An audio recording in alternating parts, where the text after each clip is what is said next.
Assalamualaikum viewers. My name is Khadija Abbasi and I'm speech language pathologist. I'm working in Impact by Psyche Consultant and Autism Care Center. Today my topic is stammering, developmental factors, basic characteristics and linguistic aspects. सबसे पहले आज मैं आपको बताऊंगी कि stammering क्या है। Stammering को हम स्टटरिंग भी कहते हैं, स्टैमरिंग को हम हकलाहट भी कहते हैं। अमूमन लोग इसे स्टैमरिंग, स्टटरिंग और हकलाहट के नाम से जानते हैं। यहाँ पे मेरी स्लाइड की आउटलाइन है। यहाँ पे आपको बताऊंगी कि स्टैमरिंग बेसिकली है क्या, स्टैमरिंग की इम्पॉर्टेंट फीचर्स क्या हैं और स्टैमरिंग की डेवलपमेंट कैसे होती है। और इसके अलावा स्टैमरिंग के बारे में जो कुछ मिथ्स हैं या कुछ उसके फैक्ट्स हैं उसके बारे में मैं आपको बताऊंगी। स्टैमरिंग का डायग्नोस्टिक क्राइटेरिया क्या है, हम किस तरह से किसी को डायग्नोस्टिक डिसऑर्डर लेबल कर सकते हैं, डायग्नोज कर सकते हैं। यहाँ पे मैं आपको वो सिम्टम्स बताऊंगी। इसी तरह से टाइप्स ऑफ स्टैमरिंग मैं आपको बताऊंगी कि स्टैमरिंग की किस तरह कितनी टाइप्स हैं। जिस तरह से स्टैमरिंग की कोई न्यूरोजेनिक टाइप्स हैं, स्टैमरिंग की जो है वो साइकोजेनिक स्टैमरिंग है। मैं आपको आगे जाके इसके बारे में इन डिटेल बताऊँ।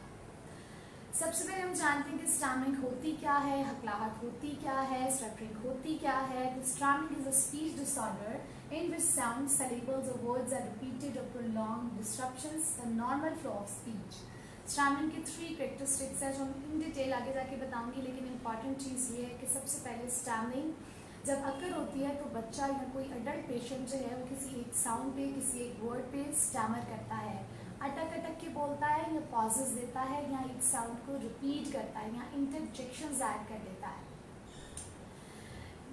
स्टैमरिंग में हमें जो बेसिकली ब्लॉक्स देखने में सबसे ज़्यादा नजर आते हैं। अगर एक्वायर्ड स्टैमरिंग है तो वहाँ पर रेपिटेशंस होंगे, और अगर डेवलपमेंटल स्टैमरिंग है तो वहाँ पर हमारी रेपिटेशन और प्रोलोंगेशंस और ब्लॉक्स ज़्यादा होंगे। स्टैमरिंग की 2 तरह की कैरेक्टरिस्टिक्स हैं, एक प्राइमरी बिहेवियर है और एक सेकेंडरी बिहेवियर है। प्राइमरी बिहेवियर से हम देखते हैं कि रेपिटेशंस होती हैं, प्रोलोंगेशन ऑफ साउंड्स होती हैं, ब्लॉक्स होती हैं और इंटरजेक्शंस होती हैं। इसी तरह से रेपिटेशन की जब हम बात करते हैं तो रेपिटेशन 5 तरह की होती है। या तो वो सिंगल साउंड पर अटैक करेगी, जिस तरह अगर एक बच्चे ने बोला है साउंड, तो साउंड में जो एक वर्ड का फर्स्ट इनिशियल साउंड होगी वहां पर बच्चे को स्टैमरिंग करोगी। लाइक साउंड में साउंड। सिंगल सेलेबल वर्ड की जब हम बात करते हैं तो अगर बच्चे ने कोई एक वर्ड बोला है जिसमें मल्टीपल सेलेबल्स हैं और उसका जो फर्स्ट सेलेबल है, जिस तरह से बनाना है, बनाना के अंदर बच्चा बा साउंड के ऊपर स्टैमर करता है, बा सेलेबल पे स्टैमर करता है। इसका मतलब है वो सिंगल सेलेबल वर्ड पे स्टैमर कर रहा है। जैसे बा है, बा बा बेसबॉल, बेसबॉल पे जब स्टैमरिंग होगी तो बच्चा बोलेगा बा बा बा बेसबॉल। इस तरह से पार्ट वर्ड स्टैमरिंग है, पार्ट वर्ड सेलेबल स्टैमरिंग है, जिसमें हम कहते हैं मिनिमम, यानी वर्ड के आधे हिस्से पे बच्चे को स्टैमरिंग होती है। मिनिमम में मिनी मिनी मिनी मिनिमम। इसी तरह से होल वर्ड रेपिटेशन होती है।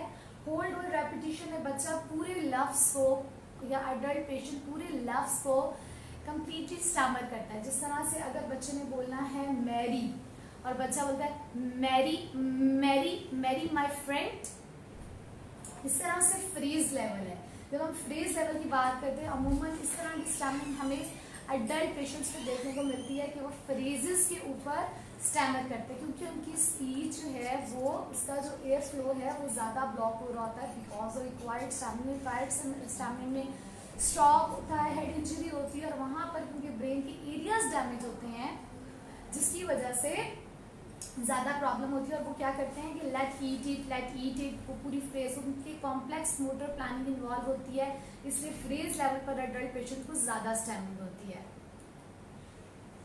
ब्लॉक्स क्या हैं? अमूमन अडल्ट पेशेंट्स हैं क्योंकि बेहतर तौर पर डिस्क्राइब कर सकते हैं, बेहतर तरीके से डिस्क्राइब कर सकते हैं कि ब्लॉक्स क्या हैं। तो ब्लॉक्स के अंदर क्या होता है कि अडल्ट पेशेंट्स कहते हैं ऐसा महसूस हो रहा है जिस तरह से कोई लिंगुअल ब्लॉक है, कोई वोकल ब्लॉक है। लिंगुअल प्रेशर हमारे ओरल कैविटी में डेवलप होता है, इसी तरह से जो हमारे वोकल कोर्ड के पास जो प्रेशर डेवलप होता है, वो लिरिक्स के पास जो प्रेशर डेवलप होता है, उसमें क्या होता है अडल्ट पेशेंट मोस्टली कंप्लेन करते हैं ऐसा लग रहा है जैसे कोई वॉल बन रही है, कुछ ब्रिक्स बन रही हैं, जिसकी वजह से कोई ब्लॉकेज आ रहा है, क्योंकि एयर पैसेज ब्लॉक हो जाता है जिसकी वजह से स्टैमरिंग या तो लिंगुअल प्रेशर टंग के ऊपर डेवलप हो जाता है, यहाँ फिर आपके वोकल कोर्ड्स के पास। मैं आपको इसके बारे में एक मैकेनिज्म बताऊंगी, जिस तरह से वोल्सरवा मैकेनिज्म है, जिसमें ये पूरी डायग्राम है। यहाँ पे अगर हम फोकस करें इस डायग्राम के ऊपर, अब थोड़ा फोकस करें काइंडली इसके ऊपर। इस तरह से अगर आप देखें, ये हमारी एक कैविटी है जिसके थ्रू हमारा एयर पैसेज ऊपर जा रहा है। यहाँ पे हमारे एब्डोमिनल कैविटी है, एब्डोमिनल कैविटी से साथ ऊपर डायफ्राम है, लंग्स हैं।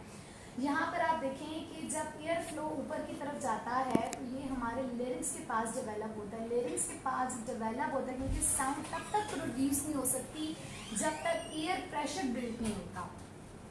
जब एयर प्रेशर बिल्ड होता है और वो लेरिंग्स के पास आता है, यहाँ पर एयर फ्लो हमारा स्टॉप हो जाता है, रुक जाता है। मैं नेक्स्ट डायग्राम में आपको ये दिखाऊंगी भी कि जिस तरह से वोकल कोर्ड्स के पास, जिस तरह से वोकल कोर्ड यहाँ पर हमारा एयर प्रेशर डेवलप होता है और फौरन रिलीज हो जाता है और हमें यहाँ पे स्टैमरिंग नहीं हुई।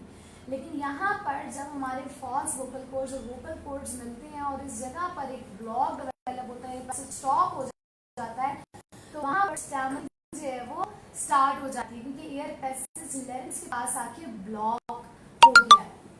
इस तरह से यहाँ बच्चे को एफर्ट करनी पड़ती है अपने वोकल कोर्ड्स को खोलने के लिए, साउंड प्रोड्यूस करने के लिए उसे एफर्ट प्रोड्यूस करनी पड़ती है। जिस तरह से बहुत से पेशेंट्स ये कंप्लेन करते हैं कि ऐसा लग रहा है कि अब यहाँ से बोलने के लिए हमें जोर लगाना पड़ रहा, स्ट्रेच देना पड़ रहा हमें नेक के पास, नेक के मसल्स के पास, क्योंकि वोकल कोर्ड्स के पास हमारे जो एयर पैसेज है वो ब्लॉक हो चुका होता है।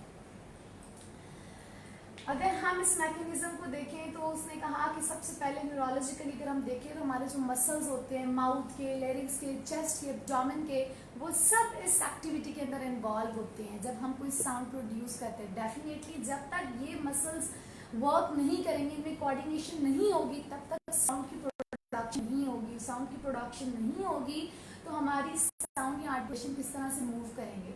अब यहाँ पर क्योंकि डिस्टॉर्शंस आ जाती हैं एयर पैसेज के अंदर, तो इस वजह से यहाँ पर हमें बच्चे को वोकल कोर्ड के पास या लिंगुअल प्रेशर्स जो होते हैं डेवलप होते हैं टंग के पास, जिससे स्टैमरिंग होती है।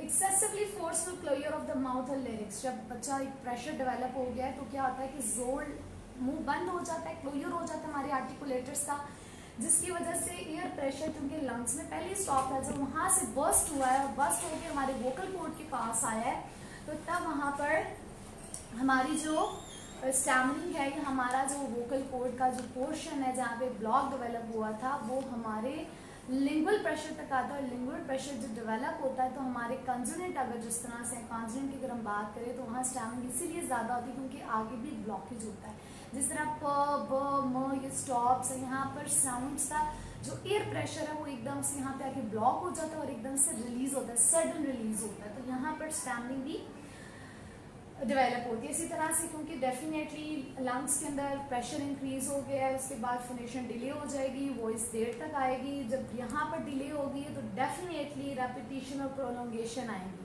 जब एक बच्चे ने बोला है यहाँ प्रेशर डेवलप हुआ है तो यहाँ क्या होगा कि लिप्स का भी क्लोजर हो गया। यहाँ पर हम कहते हैं कि रिपीट कर रहा बच्चा, प्रोलॉन्ग कर रहा है एक, तो यहाँ पे ब्लॉक बन गया और यहाँ पे लिप्स के पास रेपिटेशन और प्रोलोंगेशन स्टार्ट हो गई।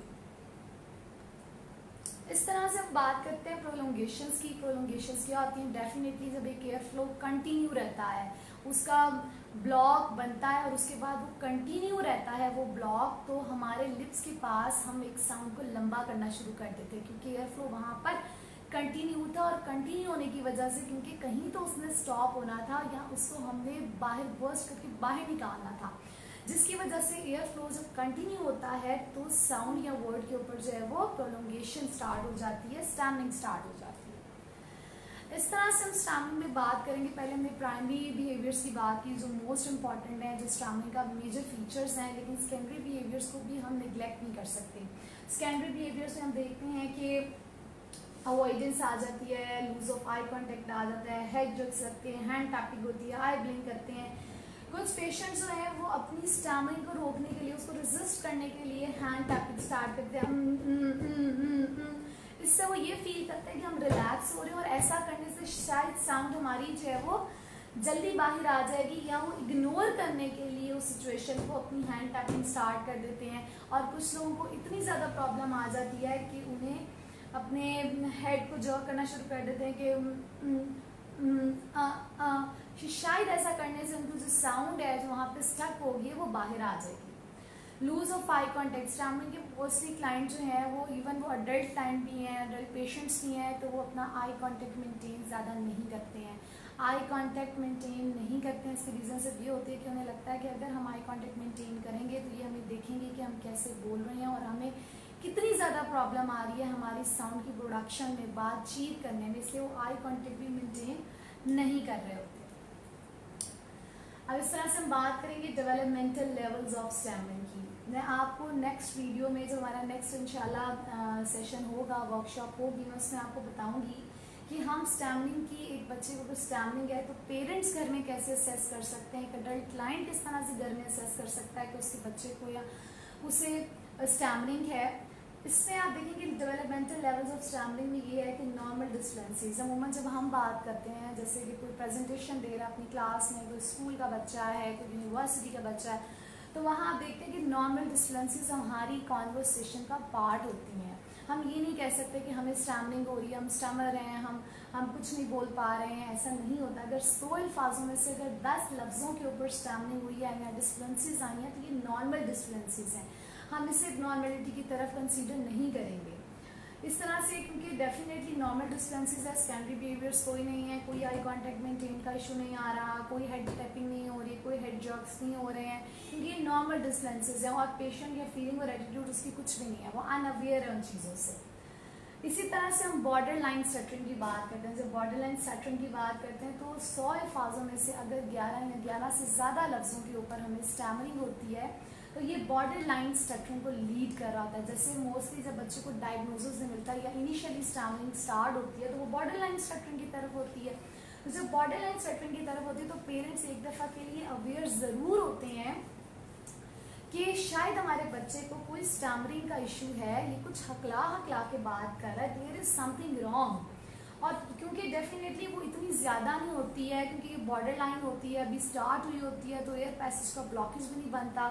सबसे पहले जो फीचर्स नज़र आते हैं वो रेपिटिशन के आते हैं और प्रोलोंगेशंस के आते हैं और इंटरजेक्शंस के आते हैं, कि बच्चा जो है वो एक वर्ड या एक साउंड को रिपीट करना शुरू कर देता है या एक साउंड को प्रोलॉन्ग करना शुरू कर देता है या इंटरजेक्शंस ऐड कर देता है। It would be like this कि इंटरजेक्शंस इस तरह से कि कुछ इंसर्ट करता है, कुछ वर्ड्स को इंसर्ट करना शुरू कर देता है। फीलिंग और एटीट्यूड क्या होती है? Generally not aware, mild frustration, थोड़ी सी फ्रस्ट्रेशन होती है बच्चे को कि शायद मैं अपनी क्लास में परफॉर्म नहीं कर पा रहा, अगर टीचर कुछ कहती हैं, अगर घर में कोई कुछ कहता है तो वो थोड़ा सा सोचता ज़रूर है मगर उससे खुद से फील नहीं होता, क्योंकि ये भी बॉर्डर लाइन स्टैमरिंग की तरफ होता है। इसी तरह से हम बात करेंगे डेवलपमेंटल लेवल्स ऑफ स्टैमरिंग की, जिसमें हम बिगिनिंग स्टैमरिंग की बात करते हैं कि जब स्टैमरिंग स्टार्ट हो जाती है, जब एक माइल्ड स्टैमरिंग की तरफ होती है तो उसमें क्या होता है, स्पीच कैरेक्टरिस्टिक्स क्या इन्वॉल्व होती हैं कि ब्लॉक्स बनना शुरू हो जाते हैं फिक्स आर्टिकुलेटरी पोजीशंस पर। यानी मोस्टली पेशेंट्स कंप्लेन करते हैं, जैसे कि कुछ अडल्ट टाइम जो मोस्टली अवेयर होते हैं अपनी इस प्रॉब्लम से, तो वो रिपोर्ट करते हैं कि जो हमारी स्टैमरिंग है वो हमें हो रही है स पे, श पे, इस तरह से हमें स्टैमरिंग प पे हो रही है, म पे हो रही है। तो कुछ आर्टिकुलेटर्स होते हैं, आर्टिकुलेटरी पोजीशंस होती हैं जहाँ पर स्टैमरिंग होती है, लेकिन हर केस में ऐसा नहीं होता। स्टैमरिंग क्योंकि एक इनकंसिस्टेंट फिनोमिना है, वहाँ पर आप ये नहीं कह सकते कि हमेशा स्टैमरिंग किसी स्पेसिफिक साउंड पे ही हो। इसी तरह से इसके अंदर जो सेकेंडरी बिहेवियर्स होते हैं जो इन्वॉल्व होते हैं, इस तरह से जो सेकेंडरी बिहेवियर्स हैं जो इन्वॉल्व होते हैं उनमें क्या होता है कि बच्चा या अडल्ट लाइन आई ब्लिंक करना शुरू कर देते हैं, पिच और लाउडनेस में कमी आना शुरू हो जाती है, और अपना वॉल्यूम लो कर लेते हैं, अपनी जो कॉन्वर्सेशन है उससे अवॉइड करना शुरू कर देते हैं, सिचुएशन को अवॉइड करना शुरू कर देते हैं और अपनी फ्रस्ट्रेशन को एक्सप्रेस करते हैं। अगर किसी को उनकी बात समझ नहीं आती तो उन्हें वो हाइपर होते हैं, गुस्सा करते हैं कि क्या मैंने एक दफ़ा कहा है आपको समझ नहीं आया है, जबकि ऐसा नहीं कि उसे कोई आर्टिकुलेटरी इश्यूज़ हैं, कोई आर्टिकुलेशन डिसऑर्डर है। लेकिन डेफिनेटली कि जब कोई अडल्ट जिसमें पेरेंट्स हैं, टीचर्स हैं, वो एक दफ़ा ज़रूर कहते हैं कि ज़रा जल्दी बोलो, जल्दी करो, मैं जल्दी है, तो उस चीज़ से उन्हें फ्रस्ट्रेशन होना स्टार्ट हो जाती है। इंटरमीडिएट स्टैमरिंग क्या है? ब्लॉक्स इन द साउंड और air flows are stop. Intermediate stammering के अंदर वाज़ेह तौर पे हमें नज़र आता है कि एक अडल्ट पेशेंट या एक चाइल्ड पेशेंट के अंदर एयर फ्लो का पैसेज ब्लॉक होना शुरू हो जाता है। अब वो चेस्ट के पास ब्लॉक हुआ या एब्डोमेन के पास ब्लॉक हुआ या लेरिंग्स के पास हुआ या लिंगुअल प्रेशर बिल्ट हुए हैं, it all depends on the patients condition. इसी तरह से हम बात करते हैं स्टैंडर्ड बिहेवियर्स की, तो एस्केप एंड अवॉइडेंस बिहेवियर्स हम देखते हैं कि ये जो स्टैमिना की ये जो लेवल आ जाता है यहाँ पर डेफिनेटली पेशेंट या तो एस्केप चाहता है सिचुएशन से या अवॉइडेंस चाहता है कि मैं सिचुएशन को अवॉइड करूँ। उसके अंदर बहुत ज़्यादा फ्रस्ट्रेशन और फियर डेवलप होना शुरू हो जाता है। जिस तरह मेरे पास एक पेशेंट आता था और वो इंजीनियर है और वो कहता है कि मैं अपनी प्रेजेंटेशन नहीं देना चाहता अपनी क्लास में, मैं कम्युनिकेट नहीं करना चाहता अपने क्लास फेलोज के साथ क्योंकि मुझे बहुत ज़्यादा फ्रस्ट्रेशन होती है और वो फ्रस्ट्रेशन जो है वो मुझे गिल्ट की तरफ लीड करती है। तो इस वजह से कुछ बहुत से अडल्ट पेशेंट्स हैं, हम कहते हैं कि हम क्लास में या जॉब के ऊपर हम अपनी प्रेजेंटेशन नहीं दे सकते हैं बिकॉज ऑफ दिस डिफ़िकल्टी। और बहुत दफ़ा हमें ये देखने को मिलता है कि ऑर्गेनाइजेशंस ऐसे पेशेंट्स को जॉब नहीं देते हैं जबकि उनको इंटेलेक्चुअल डिसेबिलिटी नहीं है। हमें इस बात को समझने की ज़रूरत है और उन्हें हमें हेल्प करनी चाहिए और उन्हें हमें चांस देना चाहिए क्योंकि पब्लिक स्पीकिंग से उनकी स्टैमरिंग जो है वो कम होना शुरू हो जाती है। इस तरह से हम बात करते हैं एडवांस स्टैमरिंग की। लॉन्ग टेंस ब्लॉक, अगर एक दफ़ा ब्लॉक आ गया है, वो ब्रेक्स उन्हें फील होना शुरू हो गई हैं तो फिर उन्हें ऐसा लगता है कि अब वो बोल ही नहीं सकेंगे। मेरे पास एक बच्ची आती है 17 to 18 ईयर्स की है, उसके जो ब्लॉक्स हैं वो इतने सवेयर हैं कि जब वो बोलती हैं तो उनकी टंग ऊपर की तरफ होना शुरू हो जाती है और उसके जो प्रेशर है वो लिंगुअल प्रेशर्स हैं, वोकल कॉर्ड के पास उसके प्रेशर डेवलप नहीं होते, प्रेशर नहीं बनते। उसकी जो डेवलपमेंट है या उसकी जो ब्लॉकेज है वो यहाँ पे टंग के पास डेवलप होते हैं। इस तरह से सेकेंडरी बिहेवियर्स हैं। डेफिनेटली अगर एक बच्चा है उससे बात नहीं की जा रही पब्लिकली तो वो किस तरह से कम्युनिकेट करेगा सोसाइटी के अंदर, उसको बहुत ज़्यादा फ्रस्ट्रेशन होगी, नेगेटिव सेल्फ इमेज होगा कि अच्छा लोग मेरे बारे में क्या कहेंगे, लोग मेरे बारे में क्या सोचेंगे, मैं किस तरीके से बात कर रहा हूँ, क्या मुझे जल्दी बात करनी चाहिए। ओके, अब हम चलेंगे pertinent facts about stammering. Pertinent facts, stammering के बारे में कुछ ऐसे फैक्ट्स हैं जो कि बेशक डेफिनेटली हमेशा हमें हर पेशेंट में नज़र आएंगे। जिस तरह से अपनेस of disorder at the age of 2 to 5 years. Mostly stammering जो है वो 2 to 5 ईयर्स में डेवलप होना शुरू होती है। डेवलपमेंटल लेवल की जो स्टेज है वो 2 to 5, 2 to 6 होती है। अमूमन देखते हैं कि जो डेवलपमेंटल स्टैमरिंग होती है, डेवलपमेंटल स्टैमरिंग के अंदर 2 to 6 ईयर की एज में स्टैमरिंग इंक्रीज होना शुरू हो जाती है।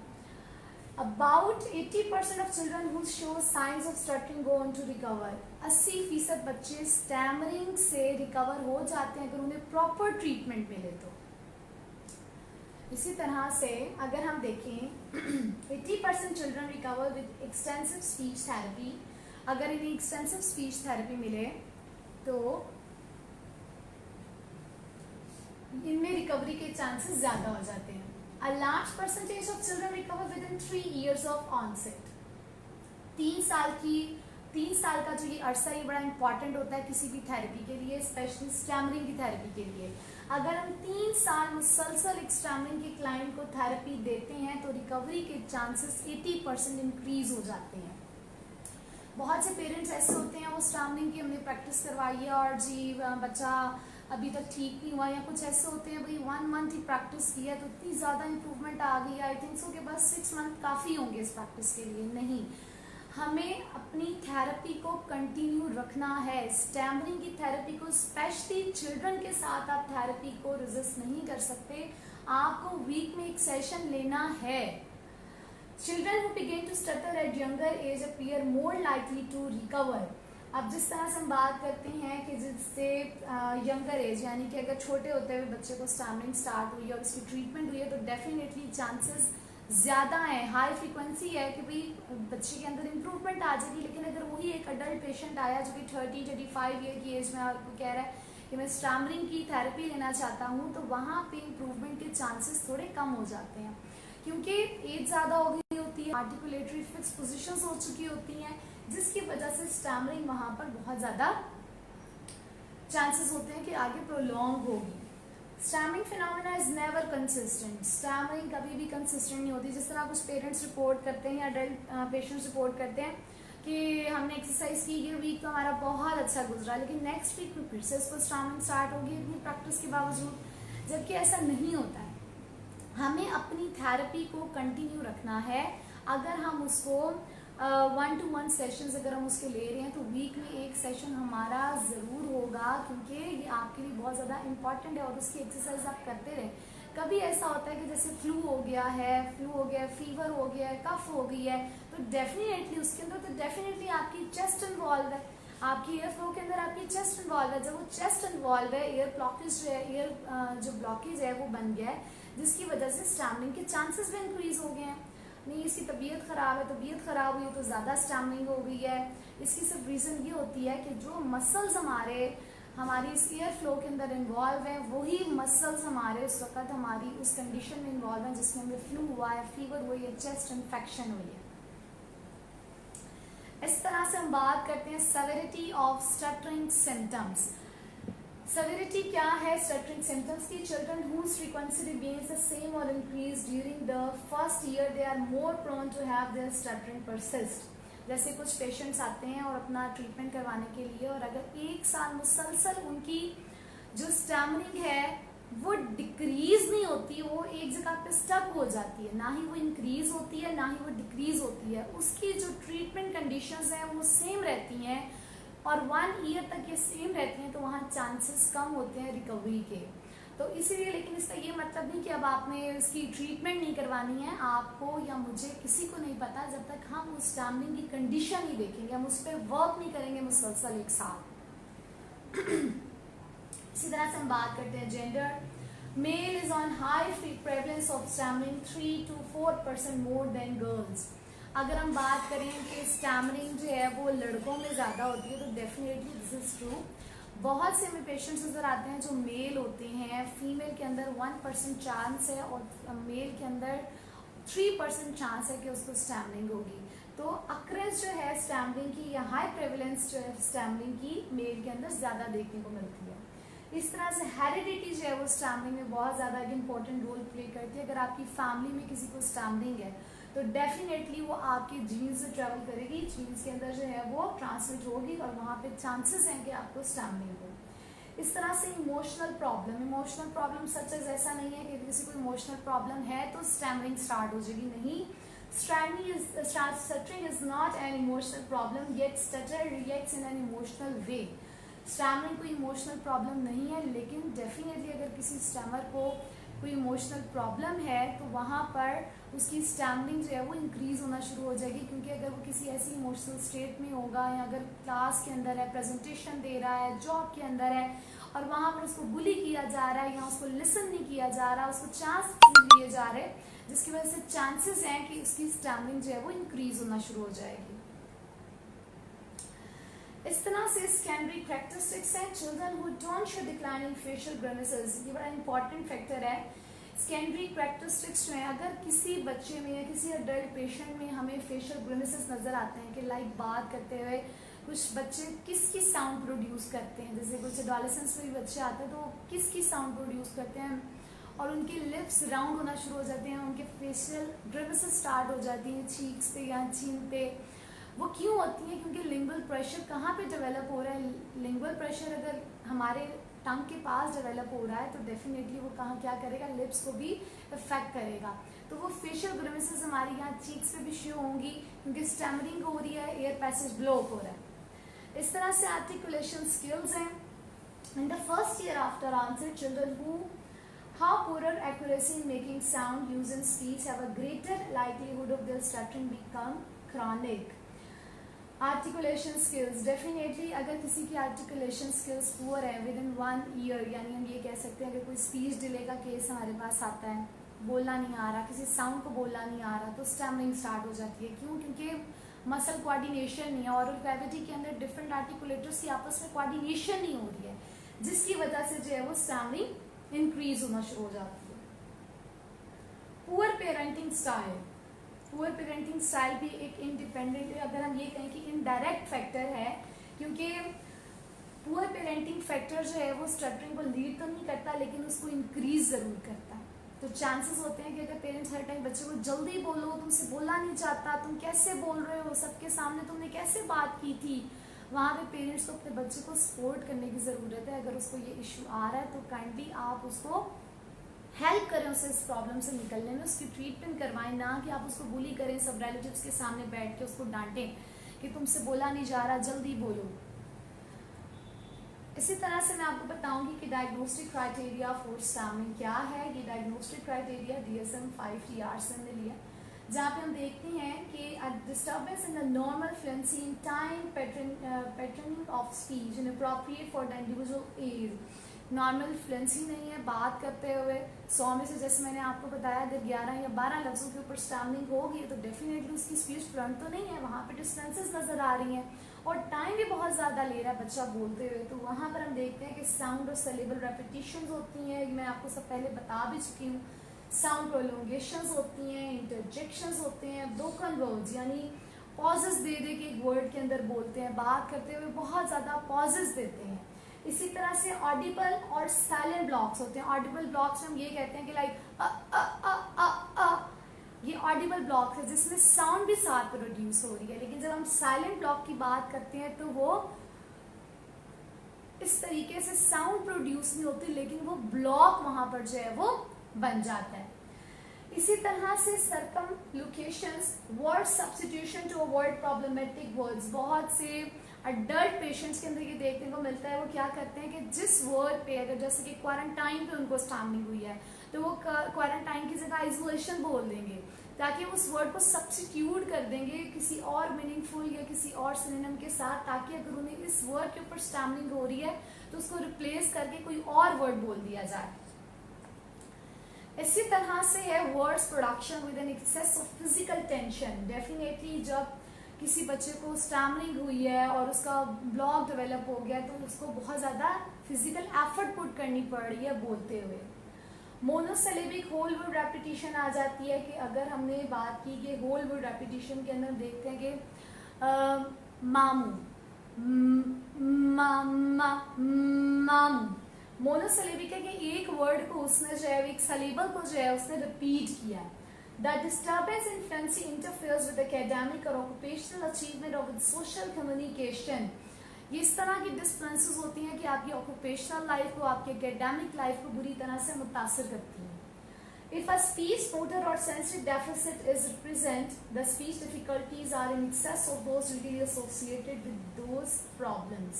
इसी तरह से अगर कोई सेंसरी डेफिसिट भी साथ में मौजूद है तो स्पीच डिफिकल्टीज भी एक्सेस हो जाएंगी, इंक्रीज हो जाएंगी और बच्चे को बोलने में प्रॉब्लम होगी और स्टैमरिंग जो है वो इंक्रीज होना शुरू हो जाएगी।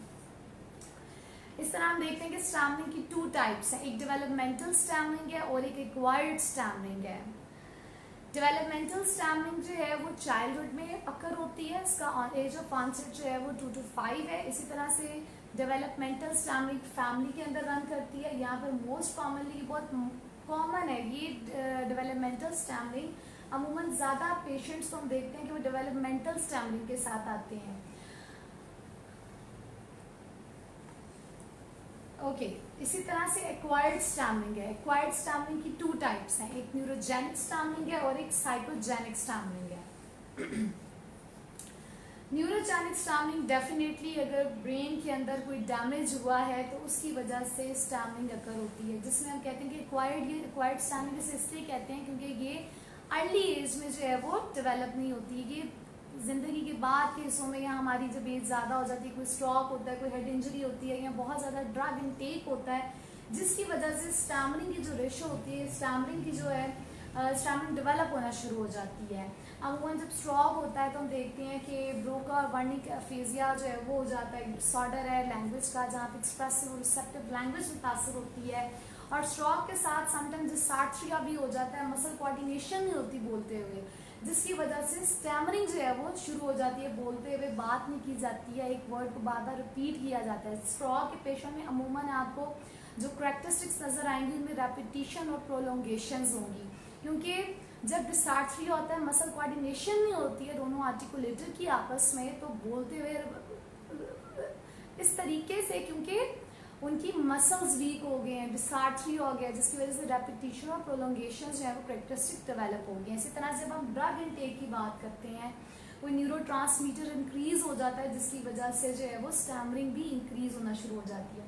इसी तरह से जब हम हेड इंजरी की बात करते हैं तो हेड इंजरी में हमारे ब्रेन के डिफरेंट एरिया जैसे कि कॉर्टिकल और सब कॉर्टिकल रीजन्स होते हैं उनके ऊपर इफेक्ट पड़ता है, जिसमें बेसल गैंग्लिया और इस तरह के डिफरेंट ब्रेन रीजन्स हैं वो इन्वॉल्व हैं, जिसकी वजह से लैंग्वेज के एरियाज मुतासर होते हैं और वहाँ पर जो है वो स्टैमरिंग की जो है वो लाइवलीहुड या उसका जो चांस है वो बहुत ज़्यादा इंक्रीज हो जाता है। इसी तरह से ट्यूमर के पेशेंट्स में भी हमें स्टैमरिंग देखने को मिलती है।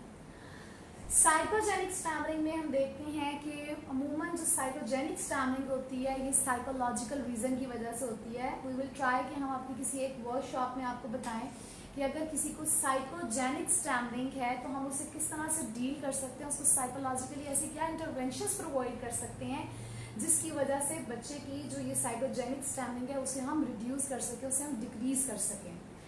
अमूमन थॉट के साथ प्रॉब्लम होती है, बहुत ज़्यादा सोचना, एक्सेसिव सोचना, लोगों की वजह से डिस्टर्ब रहना, लोगों की बातों की वजह से डिस्टर्ब रहना, थॉट्स माइंड में ना आना, जो एक्सेसिवली थॉट्स हैं उनके बारे में सोच के और रीजनिंग करना, एक चीज़ को अगर कोई क्वेश्चन पूछा है उसकी कोई रीजनिंग करनी है। अमूमन हम देखते हैं कि जैसे ऑटिस्टिक बच्चे हैं, ऑटिस्टिक बच्चों में देखने को मिलता है अगर हम उनकी रीजनिंग एरिया पे काम कर रहे होते हैं और हम उन्हें कहते हैं कि बताओ कि अगर आपने नाइफ के साथ कुछ कट करना है तो आप नाइफ कहाँ से लेके आओगे, हमने ये रीजनिंग का उसको क्वेश्चन दिया है। अब वहाँ पे वो कंफ्यूज हो जाएगा और वहाँ पे जब वो बात करेगा तो उसको स्टैमरिंग अगर हो सकती है। इसका मतलब ये नहीं कि उसे स्टैमरिंग हो गई है, लेकिन डिस्फ्लुएंसेस हमें नज़र आती हैं इस तरह की प्रॉब्लम्स के साथ। इमोशनल ट्रॉमा हो गया है, किसी की डेथ हो गई है या किसी की सेपरेशन हो गई है, वहाँ पर भी हमें जो है वो नज़र आता है कि स्टैमरिंग की फ्रीक्वेंसी ज़्यादा होती जा रही है। इस तरह से कुछ लिंग्विस्टिक फैक्टर्स होते हैं स्टैमरिंग के अंदर जो इन्वॉल्व होते हैं, जिनमें लेक्सिकल एस्पेक्ट्स हैं, मॉर्फोलॉजिकल एस्पेक्ट्स हैं, सिमेंटिक एस्पेक्ट्स हैं, प्रैग्मेटिक एस्पेक्ट्स हैं, आर्टिकुलेशन एस्पेक्ट्स हैं, फोनोलॉजिकल एस्पेक्ट्स हैं और सिंटैक्टिक एस्पेक्ट्स हैं। अब मैं आपको इनके बारे में इन डिटेल बताऊंगी कि ये क्या फैक्टर्स हैं और ये किस तरह से स्टैमरिंग को लीड करते हैं और स्टैमरिंग को इंक्रीज करने की कॉज बनते हैं। जब मॉर्फोलॉजिकल एस्पेक्ट की बात करते हैं तो सबसे पहला बहुत इंपॉर्टेंट पॉइंट कि low frequency words are stuttered more than high frequency words. ऐसे वर्ड्स जिनको हम कम बोलते हैं, जिनका यूज़ कम है, जिस तरह से अगर हम बात करते हैं, जब हम बात कर रहे होते हैं हम कहते हैं आ, तो हम आ बहुत कम यूज़ करते हैं, लेकिन उसकी जगह हम द की बात करें द, तो हम द को बहुत ज़्यादा यूज़ कर रहे होते हैं। इसी तरह से अगर हम अमूमन बच्चों के साथ अगर हम कोई काम करें तो एनिमल साउंड्स, एनिमल के ऊपर हम ज़्यादा काम करें, यूटेंसिल्स पे हम कम काम करें। ऐसे वर्ड्स जिनकी फ्रीक्वेंसी ज़्यादा, उनकी अटरेंसेस की, उनकी अक्कर होने की, वहाँ पर स्टैमरिंग जो है वो कम होती है बानिस्बत के ऐसे वर्ड्स की जिनका यूजेज कम है। इसी तरह से stammering occurs on consonants more than vowels. Stammering जो होती है वो मोस्टली कॉन्सोनेंट पर अकर होती है, ना कि वोवेल से, क्योंकि कॉन्सोनेंट में डायरेक्ट ब्लॉकेज आ जाता है एयर का। जिस तरह से हम बात करते हैं प ब म के, वहाँ पर क्या है कि पूरा प्रोसीजर है कि वोकल कोर्ड से बाहर आकर भी आर्टिकुलेटर्स ने मूव करना है, तो वहाँ जो प्रेशर डेवलप हुआ है, वहाँ पर कॉन्सोनेंट पे जो प्रेशर डेवलप हुआ है, वहाँ पे एक आर्टिकुलेटरी मूवमेंट स्टार्ट हुई है जो कि मोर कॉम्प्लेक्स है रेदर देन वोवेल्स। तो इनकी motor programming, motor planning is more difficult than consonant vowels हैं।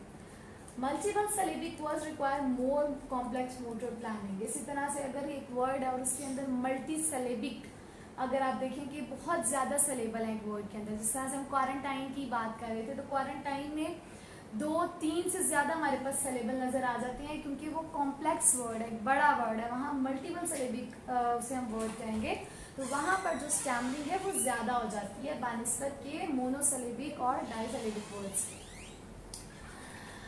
ओके, इसी तरह से हम बात करेंगे लेक्सिकल एस्पेक्ट की। लेक्सिकल रिट्रीवल और लेक्सिकल क्लास, इसकी इंपॉर्टेंट 2 कैरेक्टरिस्टिक्स हैं, जिनमें लेक्सिकल रिट्रीवल के अंदर क्या होता है कि बच्चे को या अडल्ट क्लाइंट को, मोस्टली आपको स्ट्रोक पेशेंट के अंदर, स्ट्रोक पेशेंट जिनको स्टैमरिंग होती है, जिनको डिसार्ट्री होता है, जिनको अफेजिया होता है, वहाँ पर आपको ये चीज़ देखने को मिलेगी कि उन्हें वर्ड असेस नहीं कर पाते। वो जो वर्ड फाइंडिंग डिफिकल्टी होती है उनको, वो इस चीज़ को लीड करती है कि वो एक वर्ड को असेस नहीं कर पाते। जिस तरह से इंटरजेक्शंस करते हैं और कुछ वर्ड सब्स्टिट्यूशंस करते हैं, कुछ इंसर्शंस करते हैं, इंटरजेक्शंस करते हैं, एक वर्ड को प्रोलॉन्ग कर देते हैं, वहाँ पर हमें लेक्सिकल रिट्रीवल ये चीज़ नज़र आएगी कि अगर एक अडल्ट पेशेंट या एक बच्चा किसी वर्ड फाइंडिंग डिफिकल्टी के अंदर है, तो वहाँ पर उसकी स्टैमरिंग की जो है वो रेशो है या फ्रीक्वेंसी है वो ज़्यादा हो जाएगी। इसी तरह से हम लेक्सिकल क्लास की बात करते हैं। लेक्सिकल क्लास क्या है?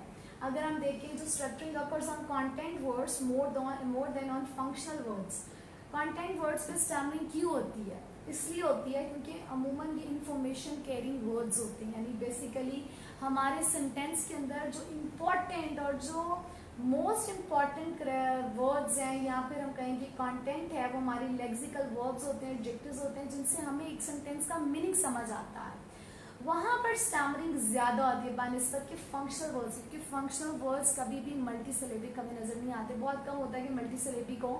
जैसे अगर हम बात करें प्रोनाउंस की बात करते हैं तो ही, शी, दे, आई, तो यहाँ पे ये मल्टी सिलेबिक नहीं है, तो डेफिनेटली चांसेस कम हो गए हैं स्टैमरिंग के, क्योंकि सिलेबल छोटा हो गया। वर्ड के अंदर एक ही सिलेबल है, 2 सिलेबल है, इससे ज़्यादा सिलेबल हमें नज़र नहीं आ रहे। इस तरह से कंजंक्शंस हैं, आर्टिकल्स हैं। ओके, नेक्स्ट पे हम मूव करते हैं। फोनेटिक एस्पेक्ट्स क्या होते हैं स्टैमरिंग के अंदर? अब आप देखेंगे कि कुछ फोनेटिक एस्पेक्ट्स होते हैं जिनकी वजह से हम कहते हैं कि भाई स्टैमरिंग बहुत ज़्यादा होना शुरू हो गई है। इसकी रीज़न ये होती है, इसके अंदर 3 इंपॉर्टेंट कैरेक्टरिस्टिक्स होती हैं इसकी।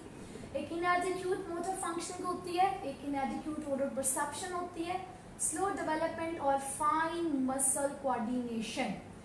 जो फर्स्ट है उसमें है कि inadequate motor functioning, motor functioning proper नहीं हो रही है। जैसे डिस्चार्ज के क्लाइंट की एग्जांपल ले लेते हैं कि मैसेज का है, बोलो आ एंड ही सेड ई, क्योंकि मोटर फंक्शनिंग इनएडिक्यूट है, जिसकी वजह से प्लानिंग करने में प्रॉब्लम हो रही है ब्रेन को, और उसकी वजह से स्टैमरिंग इंक्रीज हो रही है। इसी तरह से इनएडिक्यूट ओरल परसेप्शन, जिस तरह से बच्चे को समझ नहीं आ रही कि मैंने कौन से आर्टिकुलेटर्स को मूव करना है, एक स्पेसिफिक वर्ड बोलने के लिए, एक स्पेसिफिक साउंड बोलने के लिए मुझे कौन से आर्टिकुलेटर्स को मूव करना है। अगर कोई वर्ड बोलना है, कोई मल्टीसिलेबिक वर्ड है, वहाँ पे प्रॉब्लम आ रही है, जिस तरह से ओरल परसेप्शन नहीं हुई कि उसको बोलना कैसे था, तो वहाँ पे स्टैमरिंग हो जाती है। Fine muscle coordination, muscle coordination की हमने बात की कि आपस में मसल कोऑर्डिनेट नहीं कर रहे, एक मसल ने दूसरे मसल के साथ कोऑर्डिनेट करना है, तो वहाँ पे प्रॉब्लम आ रही है, जिसकी वजह से जो है वो ये प्रॉब्लम इंक्रीज होता जा रहा है।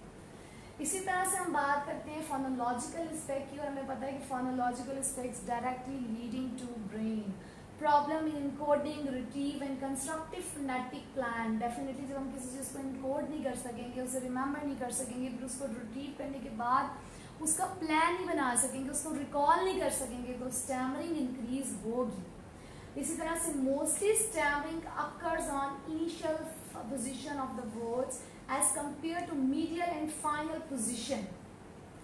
अमूमन अडल्ट पेशेंट्स उनके मोस्टली अवेयर होते हैं, तो वो बड़ी अच्छी हमें रिपोर्ट करते हैं अपनी स्टैमरिंग को लेके। तो वो बताते हैं कि जब हम कोई वर्ड कोई सेंटेंस स्टार्ट करते हैं, तो सेंटेंस के स्टार्ट में हमें बहुत ज़्यादा स्टैमरिंग होती है।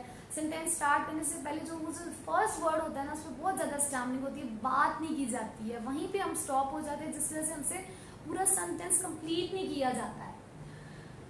इस तरह से most of stuttering occurs on first syllables, जैसे हमने पहले बात भी की मॉर्फोलॉजिकल एस्पेक्ट में कि जो फर्स्ट सिलेबल है या जो फर्स्ट साउंड है, वहाँ पे स्टैमरिंग बहुत ज़्यादा हो रही होती है। वहाँ पे मोटर प्लानिंग, जब हम मोटर प्लानिंग करते हैं, फर्स्ट वर्ड का फर्स्ट सिलेबल बोलते हैं, तो वहाँ पे ही हमें स्टैमरिंग स्टार्ट हो जाती है। फोनोलॉजिकल एस्पेक्ट्स में अगर हम ये देखेंगे, children exhibits greater degree of non fluency when the discourse content contains some destructive and stressful elements. Phonological aspects हम ये भी देखते हैं कि कुछ ऐसा कंटेंट होता है जो कि इररेलेवेंट होता है या स्ट्रेसफुल होता है, जिसकी वजह से फ्लुएंसीज जो है वो डिसफ्लुएंसी जो है वो अकर होना शुरू हो जाती है। Stuttering occurs on stress levels as they require greater activity and increased tension of the speech mechanism. Stuttering definitely जहाँ पर स्ट्रेस सेलेबल्स होती हैं, जहाँ पर बहुत जोर लगाकर किसी सेलेबल को बोला जा रहा है, स्ट्रेस सेलेबल्स एक पूरी मैकेनिज्म होता है स्पीच के अंदर, वो मैं आपको इंशाल्लाह किसी नेक्स्ट प्रेजेंटेशन में ज़रूर इन डिटेल बताऊंगी कि स्ट्रेस सेलेबल्स क्या होते हैं। The frequency of stuttering in adults as well as children increasing the syllable length increases. Adult line के अंदर भी आप देखेंगे कि जब वर्ड्स बड़े होते जाते हैं, बहुत ज़्यादा कॉम्प्लेक्स होता जाता है एक वर्ड, तो वहाँ स्टैमरिंग इंक्रीज होती है। सिमेंटिक एस्पेक्ट्स हैं, the person feels difficulty to recall and express previously learned vocabulary. Semantic aspects हम देखते हैं कि चीज़ों को याद नहीं किया जा रहा होता। जैसे कि सेमेंटिक एस्पेक्ट्स जो हैं वो हमारे लेक्सिकल एस्पेक्ट से साथ हम उनको कोरिलेट कर सकते हैं कि अगर एक पेशेंट है, उसे वर्ड फाइंडिंग डिफ़िकल्टी है, उसे अंडरस्टैंडिंग का भी प्रॉब्लम है, उसका वर्निंग और ब्रोका दोनों एरियाज जो हैं वो इफ़ेक्ट हुए हैं, जिसकी वजह से उसे उस चीज़ को याद करने में और याद करने के बाद रिकॉल करने में और स्पेसिफिकली उस वोकैबुलरी को एक सेंटेंस में यूज़ करने में प्रॉब्लम आ रही होती है कि अच्छा अब मैंने अगर ये सेंटेंस बोलना है तो मैंने कौन सा वर्ड इस सेंटेंस के अंदर इंसर्ट करना है कि वो मीनिंगफुल बन जाए। Cognitive load increases the likelihood of stammering. Definitely जब बहुत ज़्यादा वर्कलोड होता है और हम कोई और टारगेट उसके साथ करना चाह रहे हैं, कुछ और गोल अचीव करना चाह रहे हैं, उस सिचुएशन में आप देखेंगे अमूमन जो अडल्ट पेशेंट्स होते हैं कहते हैं कि जब प्रेजेंटेशन होती है तो बहुत ज़्यादा हमें स्टैमरिंग स्टार्ट हो जाती है। इसकी रीज़न एक ठीक है, एक साइकोलॉजिकल उसकी रीज़न है, इसके साथ साथ कॉग्निटिव ओवरलोड हो जाता है। एक तो काम का प्रेशर और एक अपनी स्टैमरिंग का प्रेशर कि वो माय गॉड हमें प्रेजेंटेशन देनी है, अब हम किस तरह से बोलेंगे, हम किस तरह से कहेंगे, वो प्रेशर भी साथ साथ माइंड में डेवलप हो रहा होता है, जिसकी वजह से इनको ये डिस्टरेंसेस जो हैं वो इनकी स्पीच में ज़्यादा आना शुरू हो जाती हैं। सिंटैक्टिक एस्पेक्ट्स हैं, high occurrence on beginning words. ज़्यादातर जो बिगिनिंग वर्ड्स होते हैं किसी सेंटेंस में, सिंटैक्टिक एस्पेक्ट्स हैं ये कि हम सेंटेंस की बात करें कि सेंटेंस में कहाँ पे स्टैमरिंग हो रही है। इसी तरह से लॉन्गर सेंटेंसेस पे ज़्यादा स्टैमरिंग होती है बानिस्बत के शॉर्ट सेंटेंसेस। कंटेंट वर्ड्स, जैसे हम पहले बात की है कि कंटेंट वर्ड्स जिस तरह हमें ऑक्सिलरी, जिस तरह हमारे एडवर्ब्स हैं, एडजेक्टिव्स हैं, नाउन्स हैं, वहाँ पे स्टैमरिंग ज़्यादा हो रही होती है एक सेंटेंस के अंदर। Prolongation occurs on information carrying words. Information carrying words का मतलब ये होता है कि एक सेंटेंस में एक ऐसा वर्ड जो पूरे सेंटेंस का मीनिंग दे रहा है, वो ऐसा चंक जो पूरे सेंटेंस को डिस्क्राइब कर रहा है, उसको हम कहते हैं इंफॉर्मेशन कैरिंग वर्ड। वहाँ पर बहुत ज़्यादा प्रोलोंगेशन स्टार्ट हो जाती है, यानी कि प्रोलॉन्ग करना शुरू कर देता है उस वर्ड को या उस सलीबल को।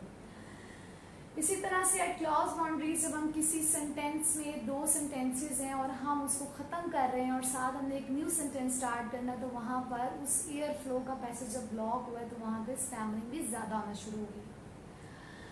प्रेगमेटिक इम्पैक्ट जो होता है उसमें क्या होता है कि shame, anxiety, being a possible target of bullying, fear to talk with opposite gender, self-imposed isolation, fear to attend calls, fears of being caught stuttering in social situations.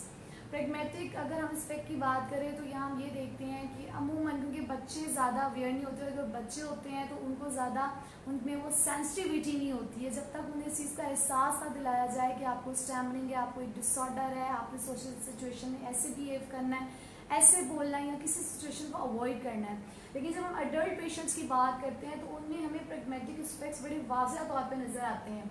वो उन्हें ये लगता है कि अगर वो किसी की कॉल अटेंड करेंगे और फिर जब उन्हें बात करनी पड़ेगी तो उन्हें फर्स्ट वर्ड पे स्टैमरिंग स्टार्ट हो जाएगी। वो जो कॉग्निटिव ओवरलोड की हमने बात की कि अब हमें उस वर्ड पे स्टैमरिंग स्टार्ट हो गई है, हेलो बोलने से पहले ही उन्होंने अपने माइंड में ये बना लिया है, जिसकी वजह से स्टैमरिंग के जो चांसेस होते हैं वो ज़्यादा होना शुरू हो जाते हैं। पहले ही हाई अक्रेंस होती है कि ठीक है मुझे तो होनी ही है, मैं तो करूँगा ही। इस तरह से अपने आप को आइसोलेट कर लेते हैं कि अच्छा मैंने किसी से ज़्यादा मिलना जुलना नहीं है, मैं घर में ही रहूँगा, मुझे सोशल गैदरिंग करने की ज़रूरत ही नहीं है। अपनी थॉट्स ही चेंज कर लेते हैं सोसाइटी को लेके, लोगों को लेके। इस तरह से किसी ऑपोजिट जेंडर से अगर बात करनी पड़ेगी, अगर मेल है उसे फीमेल से बात करनी पड़ेगी, या फीमेल है उसे मेल से बात करनी पड़ेगी, तो स्टैमरिंग की रेशो भी ज़्यादा हो जाएगी, वहाँ पे फ्रीक्वेंसी ज़्यादा हो जाएगी कि अच्छा मुझे इस लड़की से बात करनी है, लड़की मेरे बारे में क्या सोचेगी अगर मैं स्टैमर करूँगा। ऐसा नहीं होता, हमें किसी के सोचने पे नहीं जाना चाहिए, हमें अपनी बात ज़रूर कहनी चाहिए, क्योंकि पब्लिक स्पीकिंग से स्टैमरिंग की रेशो कम होती है, उसकी फ्रीक्वेंसी कम होना शुरू हो जाती है। इसी तरह से कि अच्छा अगर सोशल सिचुएशन में बोलूँगा तो सब लोग मेरी तरफ देखेंगे और सोचेंगे कि ये कैसे बात कर रहा है। अब अगर हम बात करें मैनेजमेंट और इंटरवेंशंस की, क्योंकि इसके ऊपर हमारी आने वाले कुछ वीक्स में हमारी प्रेजेंटेशन है, इस पर इन डिटेल प्रेजेंटेशन होगी मैनेजमेंट और इंटरवेंशन के ऊपर, और जिसमें मैं आपको इन डिटेल बताऊंगी कि अगर हमने स्टैमरिंग की, पेरेंट्स ने, ऐसे पेरेंट्स भी हमारे पास होंगे जो कि थेरेपीज अफोर्ड नहीं कर सकते होंगे और दे वांट हेल्प, हम उन्हें उस प्रेजेंटेशन के थ्रू हेल्प कर सकेंगे। उसमें हम उन्हें बताएंगे कि इन डिटेल हमारी जो थेरेपीज़ हैं हम उनको किस तरह से लेके चल सकते हैं, हर बच्चे के लिए हर एडल्ट पेशेंट के लिए ट्रीटमेंट प्लान डिफरेंट है। बिकॉज हमने बात की कि अगर एक्वायर्ड स्टैमरिंग है तो एक्वायर्ड स्टैमरिंग के जो फैक्टर्स हैं, जो उसकी कॉजेज हैं, वो डिफरेंट है। उसमें हमारे जो एरियाज इन्वॉल्व हैं, जो हमारी सब कॉर्टिकल किसी में एरिया इन्वॉल्व है, ब्रेन है डायरेक्ट इन्वॉल्व, तो वहाँ पर एक डायरेक्टली हम कोई और थेरेपी लगाएंगे। इसी तरह से साइकोजेनिक है तो वहाँ पब्लिक स्पीकिंग से रिलेटेड हुई हो सकती है। हर बच्चे के लिए डिफरेंट तरह के ट्रीटमेंट प्लान्स हमें बनाने होते हैं। स्टैमरिंग की कोई भी थेरेपी जो है वो कंसिस्टेंट नहीं होती, हमें उसके लिए वेरिएशंस लानी पड़ती हैं अपने ट्रीटमेंट प्लान में, और हर वीक हमारा ट्रीटमेंट प्लान चेंज होता है। Reduce the frequency of stuttering, management plan का पर्पज ये है कि स्टटरिंग को हम फ्रीक्वेंसी को रिड्यूस करें। नेगेटिव फीलिंग्स जो उससे एसोसिएटेड है स्टैमरिंग से, उनको कम किया जाए। इसी तरह से रिड्यूस नेगेटिव थॉट्स हैं, उनको ख़त्म किया जाए कि नेगेटिव थॉट्स आप अपने माइंड में नहीं लानी। जब कॉग्निटिव ओवरलोड हो जाएंगे आप लोग तो स्टैमरिंग और इंक्रीज होगी। उस सिचुएशन को अवॉइड करने की बजाय या उससे भागने की बजाय आप उस पर फोकस करें, आप उससे फाइट करें। उस सिचुएशन के अंदर आप बोलें, अपनी बात को करें, अपनी बात को एक्सप्रेस करें। रिड्यूस अवॉइडेंस, अवॉइड करना छोड़ दें कि सोशल गैदरिंग में नहीं जाना, मैं तो घर में बहुत अच्छा फील करता हूँ, मैंने बाहर नहीं मिलना किसी से, मुझे फ्रेंड्स बनाने की ज़रूरत नहीं, मैं खुद का खुद ही फ्रेंड हूँ। इस तरह की जो परसेप्शंस हैं वो स्टैमरिंग के पेशेंट के साथ जो होती हैं वो मौजूद होती हैं, और वो यही सोचते हैं कि मुझे अपनी लाइफ में किसी फ्रेंड की ज़रूरत नहीं, मैं अकेले ही काफ़ी हूँ। इंक्रीज ओवरऑल कम्युनिकेशन एबिलिटीज़, इनकी कम्युनिकेशन एबिलिटीज़ को इंक्रीज़ करने की ज़रूरत होती है। Create an environment that facilitates fluency, और ऐसी एनवायरनमेंट बनाने की ज़रूरत होती है जो इनकी फ्लुएंसी को फैसिलिटेट करे। इसीलिए हम कहते हैं कि अच्छा आज जिस तरह से एक मेरा पेशेंट है, मैंने उसके लिए एक थेरेपी प्लान किया जिसमें उसको एक प्रेजेंटेशन देने का कहा है डिफरेंट लोगों को ऑनलाइन, कि वो ऑनलाइन प्रेजेंटेशन देना स्टार्ट करे वीकली टू वीकली, जिसके अंदर डिफरेंट तरह के लोग इन्वॉल्व हो, डिफरेंट क्वेश्चंस उसके साथ किए जाएं। तो उसका एक फियर है जो उसकी कम्युनिकेशन एबिलिटीज़ के ऊपर इफेक्ट आ रहा है, उससे हम उसे रिड्यूस कर सकते हैं। तो हर एक पेशेंट का ट्रीटमेंट प्लान वीकली चेंज होता है, और ये हम एक प्रेजेंटेशन में कवर नहीं कर सकते, इसीलिए हमें इसके लिए एक और वर्कशॉप अरेंज करनी होगी जिसमें हम इसकी मैनेजमेंट और इंटरवेंशन जो है वो बताएंगे इन डिटेल। क्योंकि पेरेंट्स का बहुत ज़्यादा कंसर्न था, बहुत से एडल्ट पेशेंट्स का ये कंसर्न था कि हमें ये बताया जाए कि ये जो प्रॉब्लम हमारे साथ है ये है क्या, इसकी कॉजेज़ क्या हैं, इसकी इंपॉर्टेंट फैक्टर्स क्या, और हमें कैसे पता चलेगा कि हमें स्टैमरिंग है। तो इसीलिए हमने आज ये वर्कशॉप अरेंज की थी ताकि हम आपको पहले इसका बेसिक बताएं और फिर हम आपको इसकी असेसमेंट और इंटरवेंशन के ऊपर बताएं कि आप घर में या आपकी फैमिली में कैसे असेस कर सकते हैं कि आपको स्टैमरिंग है और आपको एक क्लिनिकल गाइडलाइन की ज़रूरत है। तो शुक्रिया, बहुत बहुत शुक्रिया इस प्रेजेंटेशन के लिए। अगर आप लोगों का कोई क्वेश्चन है, मिस जैनब, अगर कोई क्वेश्चन आए तो आप डिस्कस कर सकती हैं, हम आंसर करें। हाँ जी, काफ़ी लोगों ने हमारे से पूछे हैं क्वेश्चंस कुछ। सबसे पहले आप बात कर रही थी कि कुछ तो था ना कि इनको फियर होता है इनिशिएटिव का, आपने प्रैग्मैटिक में उसका आंसर दे दिया। जिन लोगों को इनिशिएटिव लेने में मुश्किल हो रही होती है तो उनको क्या करना चाहिए? ओके, जिन लोगों को इनिशिएटिव लेने में प्रॉब्लम आ रही है, यानी कि अगर उन्होंने कहा है कि हमने बात स्टार्ट करनी है, हमने किसी को कॉल करनी है, जिस तरह मैंने अपने पेशेंट को कहा कि आप ऑर्डर करो, पिज़्ज़ा ऑर्डर करो, और ख़ुद से आपने कॉल करनी है और इनिशिएटिव लेना है, तो उसको रिफ्यूज़ कर दे कि मैं इनिशिएटिव नहीं ले सकता, मुझसे बात ही स्टार्ट नहीं की जाएगी। पहली बात तो ये कि उनको जो पब्लिक स्पीकिंग फियर है हम उसके ऊपर काम करेंगे। उसमें सिर्फ और सिर्फ स्पीच पैथोलॉजिस्ट इन्वॉल्व नहीं होगा, उसमें साइकोलॉजिस्ट, क्लिनिकल साइकोलॉजिस्ट भी इन्वॉल्व होंगे, क्योंकि मैंने शुरू में ही आपको बताया था कि हम एक ऐसी वर्कशॉप भी अरेंज करेंगे जिसमें क्लिनिकल साइकोलॉजिस्ट जो हैं वो स्टैमरिंग की, साइकोजेनिक स्टैमरिंग की स्पेशली, या ऐसे लोग जिनको प्रॉब्लम आती है इनिशिएटिव्स लेने में, पब्लिक स्पीकिंग फियर है, हम उनकी काउंसलिंग करेंगे और उनको बताएंगे कि एक ऐसी सोशल सिचुएशन में आपने किस तरह से बिहेव करना है और अपनी इन फियर्स को कैसे ओवरकम करना है। अगर आप देखेंगे कुछ लोग मिरर टेक्निक यूज़ करते हैं, बात करने से पहले जैसे फ़ोन पे ऑर्डर करना है तो वो फ़ोन लेकर उसका मॉडल पूरा एक एक्ट प्ले करते हैं कि अच्छा हेलो अस्सलाम वालेकुम, I want to order some pizza. इस तरह से वो मिरर के आगे खड़े होकर प्रैक्टिस करते हैं। जिस तरह हम उनको डिफरेंट स्ट्रैटेजी साइकोलॉजिस्ट के साथ भी मिलकर हम उनका ट्रीटमेंट प्लान बनाते हैं, जिसमें हम उनको बताते हैं कि आप ये स्ट्रैटेजीज यूज़ करें जिससे आपकी जो इनिशिएटिव का जो ये प्रॉब्लम है वो रिड्यूस हो जाएगा। ठीक है, सेकंड क्वेश्चन है मेरा ये आपने पुअर पेरेंटिंग की भी बात की। अक्सर पेरेंट्स को जो जिनके बच्चों को स्टैमरिंग होती है वो सोशल गैदरिंग में उन्हें ज़्यादा बोलने नहीं देते। जैसे आपने अभी बताया था कि जी वो कहते हैं तेज तेज बोलो, जल्दी बोलो। कुछ पेरेंट्स को हमने देखा है जो कहते हैं चुप कर जाओ, बिल्कुल। या आप उनको बोलने ही नहीं देते, उनको ऐसा मौका ही नहीं देते।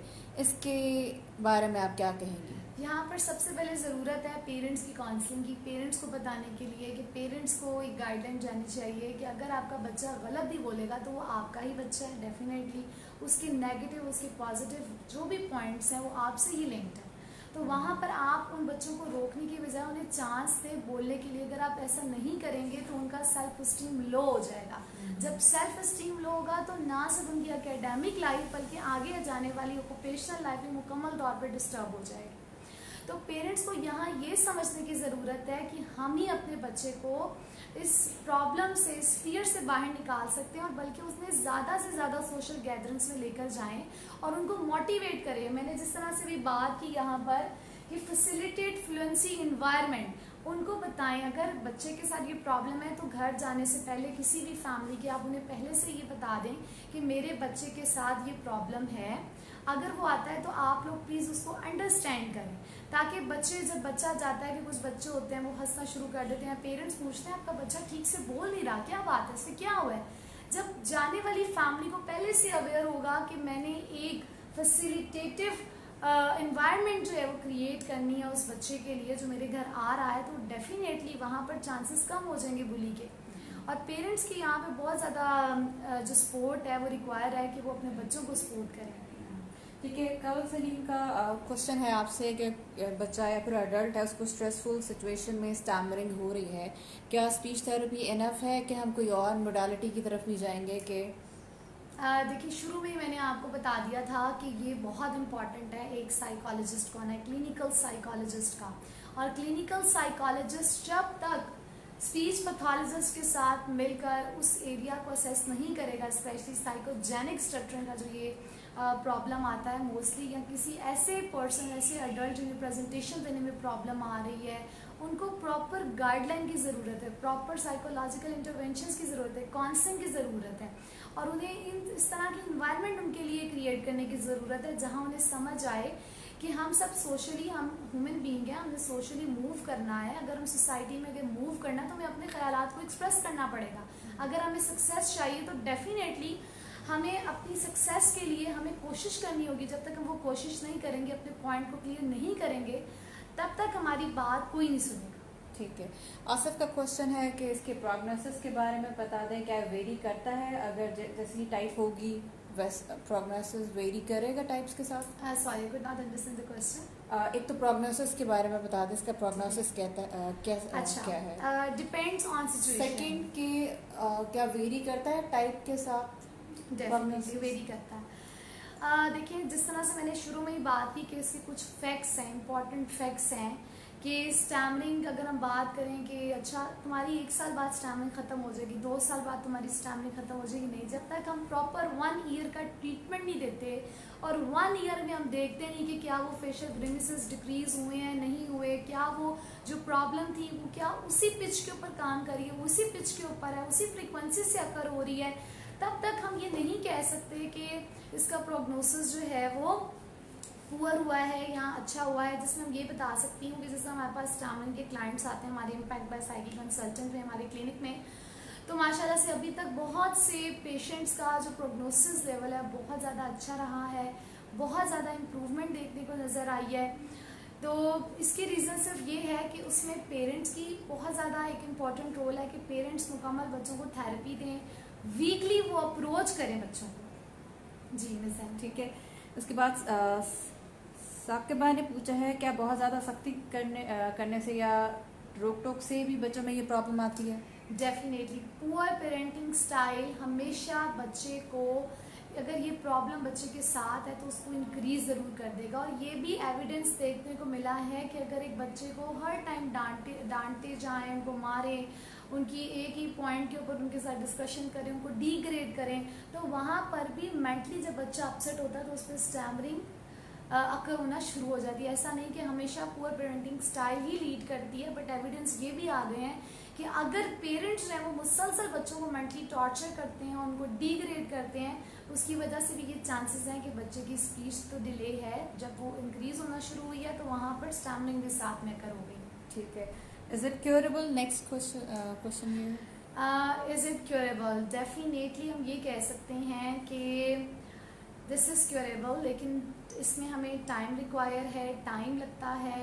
अगर 1 ईयर के बाद हमें रिज़ल्ट नज़र आता है, बल्कि 2 मंथ्स के बाद हमें क्लिनिक में तो रिज़ल्ट नज़र आ जाता है कि प्रोग्नोसिस भी अच्छा है, सही जा रहा है, आगे इम्प्रूवमेंट के चांसेस भी ज़्यादा हैं। लेकिन अगर एक ऐसा पेशेंट है 1 ईयर थेरेपी के बावजूद अगर उसकी स्टैमरिंग नहीं रुक रही, वहाँ पे उसमें डिक्रीज़ नहीं कर रही, तो डेफिनेटली हम कह सकते हैं कि क्योर होने में कुछ ज़्यादा टाइम लेगा। ये क्योरेबल तो है, लेकिन इट वुड टेक टाइम। ठीक है खदीजा, हमारा लास्ट क्वेश्चन है, हमसे पूछा है how to overcome anxiety about talking in social settings. Okay, मैं इसके लिए आपको ये कहूँगी कि जब हमारी नेक्स्ट वर्कशॉप होगी तो आप वो ज़रूर अटेंड करें, जिसमें हम बताएंगे कि हम एंजाइटी को कैसे डील कर सकते हैं इन सोशल सिचुएशंस में जहाँ स्टैमरिंग अकर होती है। सोशल सिचुएशंस होती हैं, उनमें हर इंसान को एंजाइटी होती है। ये डिपेंड करता है कि आपकी एंजाइटी किस लेवल की है।